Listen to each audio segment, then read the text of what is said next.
Crimpy's Fishing Show. We're gone fishing. Good Saturday morning, welcome to News Talk ZB. We're back once again with Fishing with Crimpy for the 9th of March. Morning, Mr. Crimp. Very good morning, Regan, and also good morning to Ellie Kennard from E&L. We'll bring you right on, Ellie. Morning, Crimpy. Morning, Regan. How you nice to be part of the team, have you back in the show. Regan, the fishing paper out, March issue out, on the street and it's firing. It is firing, and if you want to pick up a copy of it, make sure you do it fast, because this month we've got the Kaikoura map guide in it, or should I say Kaikoura, the Kaikoura map guide. Well, I think the reason they should pick it up quickly is because the numbers are vanishing from stores already because you're running around collecting them. Yeah. To post to all your friends because you finally made the fishing paper. Well, that's the other reason why it's going fast, is because if you just look there on page 4, there's a beautiful, handsome man, which is obviously me. Did you note that you didn't make the page 3 pin-up? That would have had to be in a double-page spread, and it didn't quite work out. I know. Good tuna, though. A good tuna, Amazing what Paddy can do in Photoshop. Stop it.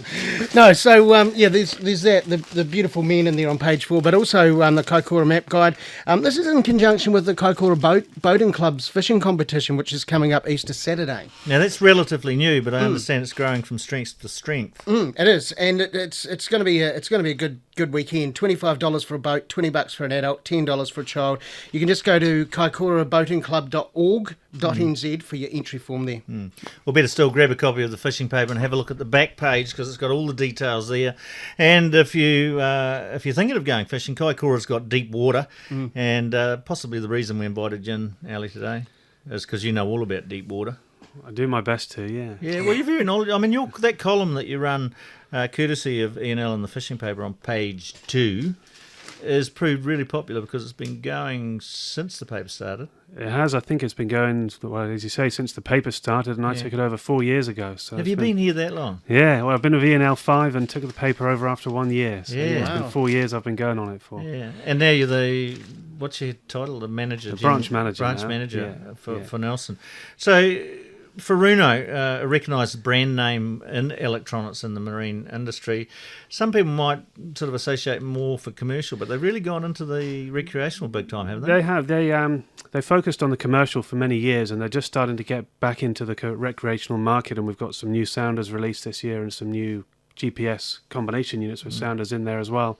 But the good thing is they've taken the knowledge from the commercial sector and brought that into the recreational sector. So these new sounders, they've got bottom discrimination. They'll tell you whether you're sand, mud, gravel or rocks, and they can even tell you the size of the fish now to the nearest centimetre. Are you kidding? No. A new feature called AccuFish. It only works on certain transducers, but it'll give you the size of the fish. I remember talking to you, a year or so ago, saying I couldn't see how technology could get any better. I thought we'd plateaued. But they keep finding these nuances. I mean, They do. How do they come up with that? How does it work? It's people with bigger brains than me, I think, to come up with these ideas or more imagination, and then they get it to work. But yeah, it's pretty incredible how they manage to do it. But they do that by comparing the signal coming back from the different frequencies, and from that they're able to gauge the size of the fish. But I have an issue with that because from what you've told me and from what I've read from your articles, and correct me if I'm wrong, because you're the guru here, some fish send out weak signals because they have a smaller swim bladder. Yes. So a weak swim bladder would suggest a small return, so a smaller fish. So how do they sort that one out? Yeah, these are hard. There we go. That's a curly one, isn't it? Yeah, okay. Well, I think you actually need to try and explain it a little bit more clearly for some bunny like me, because I can't get my head around how it's going to work. Yeah, it's really on the spot here, isn't it? There's the science behind it. Just make up something.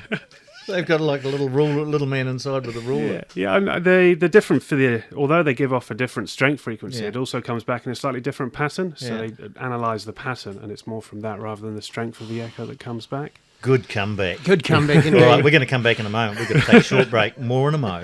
Tide's next.